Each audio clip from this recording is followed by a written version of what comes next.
video tentang pembuatan tape ketan untuk material laju reaksi metode katalis. Mohon untuk disaksikan. Dadah! Nah teman-teman, untuk praktikum kali ini ada beberapa alat dan bahan yang perlu kita siapkan. Untuk alat, kita perlu mempersiapkan kukusan, centong, wadah kedap udara, dan saringan. Untuk bahan, kita cuma perlu ketan dan ragi, dan sedikit gula. Nah, setelah sekitar 2 jam direndam oleh air hangat, tuangkan ketan ke dalam saringan yang kita punya. By the way, ketan yang kita pakai di situ adalah ketan hitam dan ketan putih dengan perbandingan 1:1. Lalu cuci ketan hingga bersih. Tuangkan ketan yang telah dicuci bersih ke dalam kukusan. Ratakan ketan sehingga ketan dapat matang secara merata. Lalu kukus sekitar 10-15 menit. Setelah 10-15 menit, ketan sudah dalam kondisi setengah matang.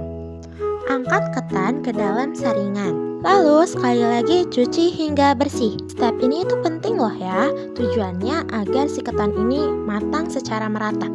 Setelah ketan sudah dicuci bersih, kukus kembali sekitar 10-15 menit hingga matang. Jangan lupa ketan harus diratakan agar matang sempurna ya. Sambil nungguin ketannya matang, kita bisa ngacorin raginya terlebih dahulu. Teman-teman mungkin wonder, kok bisa sih tape ini difermentasi? Kenapa? Dasar teorinya dari mana? Semua itu bisa dijawab dengan satu hal simpel, yaitu katalis. Sambil ngancurin ragi, yuk kita bahas. Nah, katalis itu adalah zat yang bisa mempercepat jalannya reaksi kimia tanpa ikut habis bereaksi. Dalam pembuatan tape, ragi berperan sebagai katalis biologis. Di dalam ragi ada mikroorganisme seperti Saccharomyces cerevisiae yang membantu memecah karbohidrat pada ketan menjadi gula dan alkohol melalui proses fermentasi. Karena ada ragi ini, proses perubahan ketan jadi tape bisa terjadi lebih cepat walaupun tanpa pemanasan tinggi. Jadi secara sederhana, ragi menurunkan energi aktivasi reaksi sehingga reaksi bisa berlangsung lebih mudah. Tujuan dari praktikum ini adalah untuk membuktikan bahwa katalis dapat mempercepat laju reaksi kimia, yang dalam hal ini terlihat dari proses fermentasi ketan menjadi tape. Setelah 10-15 menit, angkat ketan yang sudah matang dan pindahkan ke dalam wadah. Di sini kalian bisa pakai wadah apa aja ya. Setelah itu, dinginkan ketan selama beberapa menit sampai dirasa ketan sudah benar-benar dingin. Jika ingin ketannya cepat dingin, bisa dibantu dengan kipas.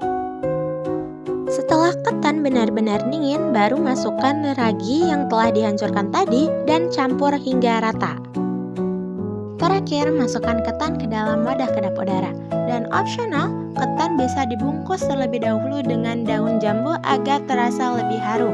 Dan jadi deh, ketan sudah siap memulai masa fermentasinya. Dan inilah hasil fermentasi selama 3 hari. Juga pas kalian panen, kalian bisa tambahkan gula sesuai selera ya. Dan kalaupun tidak, nggak jadi masalah karena ini cuma opsional. And thank you for watching and goodbye guys.